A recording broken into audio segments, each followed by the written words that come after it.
c'est un plaisir, hein. C'est un plaisir, c'est un honneur aussi.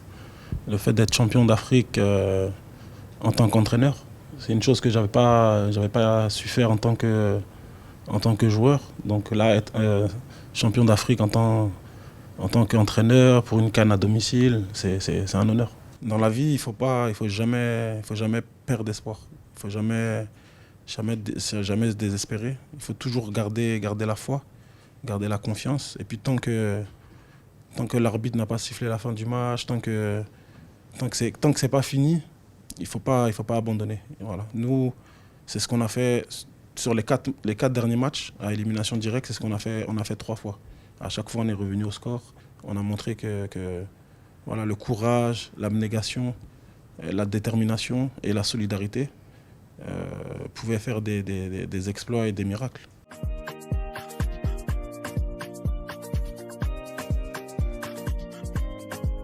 Et vous jouez tout de suite en huitième de finale contre le favori, hein, le champion en titre, le favori. C'est pas évident, hein. Vous vous posez pas mal de questions, vous vous demandez si l'aventure ne va pas s'arrêter au bout du premier match. Donc, bon, je me suis posé des questions, mais d'un côté, c'est mon pays. C'est mon pays. Je pense que dans la situation dans laquelle on était, c'était peut-être mieux de chercher une solution en interne. Moi, j'étais avec le groupe depuis plus d'1 an et demi. Donc je connaissais assez bien ce groupe et les joueurs qui composent le groupe. Donc je pense que la solution interne était la meilleure solution. Déjà quand on regarde le parcours qu'on a eu pour arriver en finale, on a joué le Sénégal, champion en titre, on a joué le Mali, très très bonne équipe de la compétition. Après le Congo en demi, très très bonne équipe aussi de la compétition qui a fait une super CAN. Quand vous arrivez en finale, vous vous dites bon, c'est 50-50, vous avez une chance sur deux, mais personnellement, j'étais quand même assez confiant. Même si nous avaient battus aussi en poule, il faut le dire.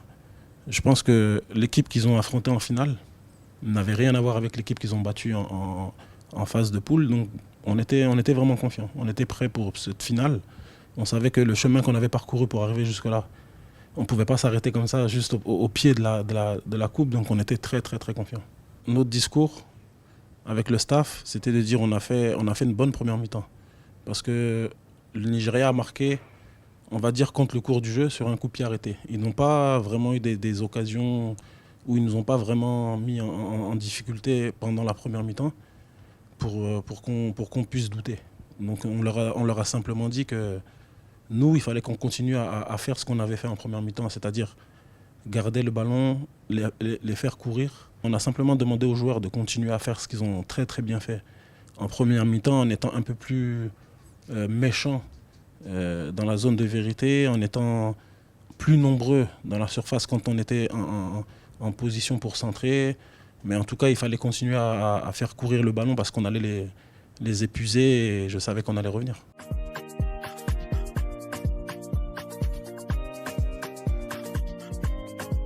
Quand j'ai arrêté ma carrière, il y a 12 ans maintenant, je m'étais fixé comme objectif de devenir entraîneur principal au plus tard à mes 40 ans. Et c'est vrai que là, tout est tombé le jour justement de mon anniversaire, de mes 40 ans. Mais c'était quand même assez bizarre. C'était quand même assez bizarre parce qu'on venait de perdre 2 jours avant contre la Guinée équatoriale.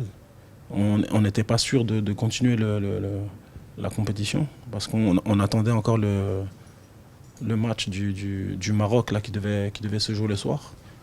Donc ça a été quand même un moment particulier aussi avec le départ du coach. Moi, c'est la première fois que je vivais ça. Même en tant que joueur, je n'avais pas vécu des départs comme ça en plein milieu d'une compétition. On a vu des départs en plein milieu de la saison, mais départs comme ça en plein milieu de la compétition, moi, j'avais jamais vécu ça. Donc c'était un peu bizarre. Surtout que c'est moi qui allais prendre l'intérim là, le temps que la compétition se termine. Donc bon, c'est vrai qu'au fond de moi, ça me faisait plaisir d'atteindre mon objectif dans les temps que je m'étais fixé, mais d'un autre côté, c'était un contexte vraiment, vraiment particulier qui m'a pas permis de vraiment, vraiment profiter d'un événement comme celui-ci. Le message qu'on a voulu passer aux joueurs quand on a récupéré l'équipe, c'était que c'était des joueurs de qualité. Il leur manquait un peu de confiance, il leur manquait un peu de solidarité.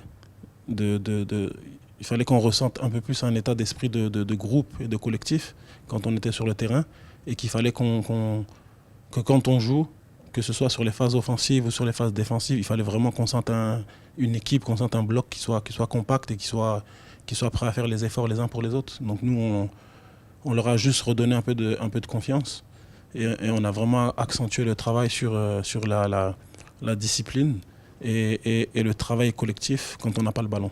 Parce qu'on savait très bien qu'avec le ballon, on a des joueurs de qualité, on a des joueurs qui sont capables de marquer, on a des joueurs qui sont capables de dribbler. On n'avait vraiment pas de doute sur la qualité individuelle de nos joueurs, mais il fallait que collectivement, on soit plus fort, qu'on soit une équipe.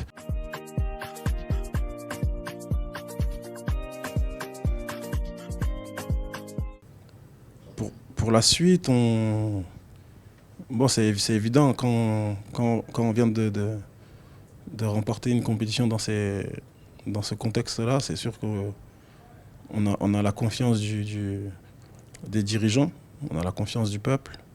Donc c'est évident qu'on va continuer l'aventure ensemble. On a il y a des belles perspectives en vue. On a les qualifications pour la Coupe du Monde 2026 qui vont arriver en juin avec 2 matchs. On a bien commencé. On a gagné nos 2 premiers matchs. On a 6 points. On est premier à égalité avec le Gabon pour le moment qu'on reçoit pour la 3e journée, début juin. Donc c'est un objectif qui est important pour la Côte d'Ivoire parce on n'était pas présent sur la dernière Coupe du Monde au Qatar. Donc on a envie, c'est même une obligation. Puis maintenant on est champion d'Afrique en titre. Donc c'est une obligation pour la Côte d'Ivoire de se qualifier pour la Coupe du Monde. Et puis il y a aussi une autre compétition qui va vite revenir. On sait qu'on a la prochaine CAN 2025 qui sera au Maroc, qui sera une compétition encore plus difficile que celle qu'on vient de remporter. Parce que quand on regarde cette CAN, il y avait déjà les gros qui étaient là, mais il y a des équipes comme l'Angola, comme le Cap-Vert, comme la Mauritanie. Toutes ces équipes-là qu'on n'attendait pas forcément, même le Congo, qu'on n'attendait pas forcément, qui ont montré un très très beau visage et qui dans un an et demi seront encore meilleurs. Donc ce sera une compétition qui sera difficile. On sera attendu aussi parce qu'on ira défendre notre titre. Mais ça, c'est des bons objectifs. Quand vous êtes attendu comme ça, aller remettre votre titre en jeu, c'est des choses qui, moi en tout cas, qui m'excitent. Donc on va remettre notre titre en jeu. Mais en tout cas, oui, les deux prochains gros objectifs, c'est se qualifier pour la Coupe du Monde en 2026 et se qualifier pour la CAN au Maroc, où on devra aller défendre notre titre.